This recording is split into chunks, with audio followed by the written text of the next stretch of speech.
Hello friends, welcome back to your on channel sports psychology. और आज का हमारा जो टॉपिक है वो है what is optic flow pattern. यानी आज के इस टॉपिक में हम ऑप्टिक फ्लो पैटर्न के बारे में जानेंगे। So without any time wasting, let's start it.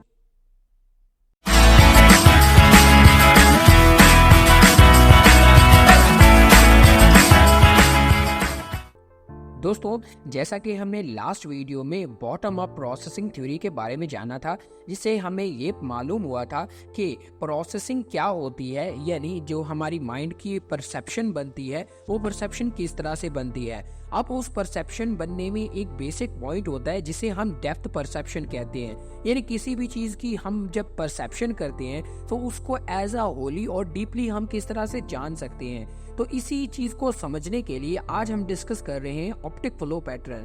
दोस्तों, जब भी आप किसी चीज को देखते हैं, लाइक आप किसी चीज की तरफ जा रहे होते हैं, तो आपको सम टाइम ऐसे महसूस होता है कि चीजें उस चीज से या तो दूर जा रही है या उस चीज से बिल्कुल परे हो रही है। लाइक इसको आप इस एग्जांपल से समझे कि आप किसी रास्ते पे जा रहे हैं और आपकी एक सर्टेन टाइप ऑफ मंजिल है, यानी आप एक रोड पे जा रहे हैं और रोड के सामने आपको एक सर्टेन टाइप ऑफ पॉइंट दिखता है जहाँ पे आपने पहुंचना होता है। जब आप उस पॉइंट पे फोकस करते हो तो आपको ये महसूस होता है, यानी आप देखते हो कि चीजें उस चीज से यानी उस पॉइंट से दूर जा रही होती हैं। इसका मतलब ये होता है कि आप उस पॉइंट की तरफ बढ़ रहे हो।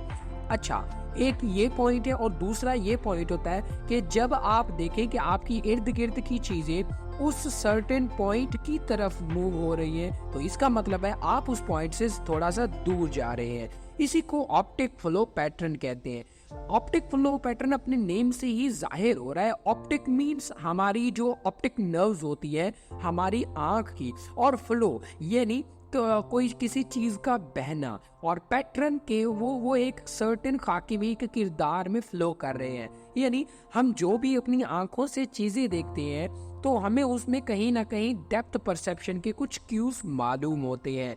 तो इसी को ऑप्टिक फ्लो पैटर्न कहते हैं। यानी किसी भी चीज को जब आप देखते हैं तो आपको आसपास की चीजें मूव होती नजर आती हैं। अगर आप रुके हुए हैं तो आपको चीजें रुकी हुई महसूस होती हैं, तो यानी आप उन चीजों को रुका हुआ देखते हैं, तो ये इस चीज को जाहिर करता है कि आप भी रुके हुए हैं। आपकी जो परसेप्शन हुआ चीजों को रुका हुआ जो है देख रही है। लेकिन अगर आप किसी पॉइंट की तरफ जा रहे हैं या किसी पॉइंट से दूर जा रहे हैं तो इसी को ऑप्टिक फ्लो कहते हैं कि आप उन पॉइंट्स को नोट कर रहे हैं। आप इनमें दो चीजें आती हैं, एक आती है इनवेरिएंट्स एंड एक है अफोर्डेंस। इनवेरिएंट्स उस सर्टेन टाइप ऑफ पॉइंट के कुछ एजेस होते हैं, कुछ उसका साइज होता है, तो ये उस चीज पे डिपेंड करता है। फॉर एग्जाम्पल, आप एक रेल की पटरी पे जा रहे हो, आप सामने देखते हो कि रेल की पटरी आपको जो है थोड़ा सा बहुत बारीक और दूर नजर आती है। जैसे जैसे आप उस रेल की पटरी पे चलते जाते हो तो आपको उस रेल की पटरी का साइज पहले जो छोटा नजर आ रहा था अब वो आहिस्ता आहिस्ता से बड़ा होता जा रहा है। इसी को इनवेरिएंट्स कहते हैं।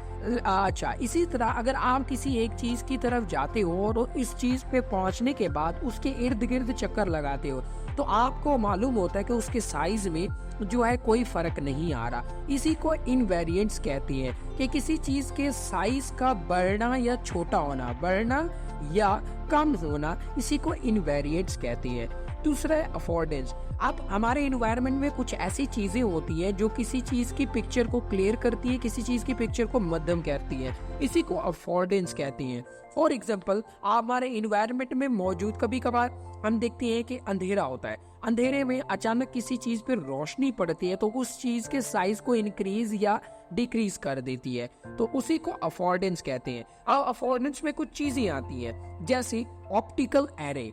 ऑप्टिकल एरे में आप ले रहे कि आपकी आंखों के सामने कोई एक ऐसी चीज आई है कि जिस पे लाइट पड़ने से उसका साइज इंक्रीज हो गया, इसी को ऑप्टिक एरे कहते हैं। रिलेटिव ब्राइटनेस का मतलब है कि ऐसी समटाइम कुछ ऐसी चीज़ें होती है जो कि बहुत ज़्यादा ब्राइट होती है, चमकदार होती है। जैसे आप एक डार्क यानी अंधेरे में किसी चमकती गाड़ी को देख रहे हैं जिसका कलर जो है गोल्डन कलर का हो, तो वो बहुत ज़्यादा चमक रही है, तो इसको क्या कहते हैं, रिलेटिव ब्राइटनेस। उसके बाद एक रिलेटिव साइज, कि जब भी हम किसी चीज़ को देखते हैं तो उसका साइज भी मैटर करता है, हम उसके साइज से भी उसकी डेप्थ परसेप्शन का अंदाज़ा लगा सकते हैं। उसके बाद है कि टेक्सचर एंड ग्रेडियंट, यानी उसका जो टेक्सचर और ग्रेडियंट है कि वो जो चीज़ है कितनी बड़ी है और किस तरह से मूव हो रही है। तो ये कुछ चीज़ें होती हैं किसी भी चीज़ की डेप्थ परसेप्शन को मालूम करने के लिए। यानी ऑप्टिकल एरा में जो है इनवेरिएंट्स, यानी उनका जो साइज एक्सटेंड होना और कम होना, और अफोर्डेंस के उनकी ज़ाहिरी अपीयरेंस का बढ़ना या कम होना, ये दो चीज़ें ऑप्टिक एरा या ऑप्टिक फ्लो पैटर्न में बेस कर रही होती है। सो आई होप आज का टॉपिक आपको क्लियर हो गया होगा। सो मिलते हैं फिर हम नेक्स्ट वीडियो में इसी तरह की नेक्स्ट इंफॉर्मेशन के साथ। तब तक के लिए बाय बाय।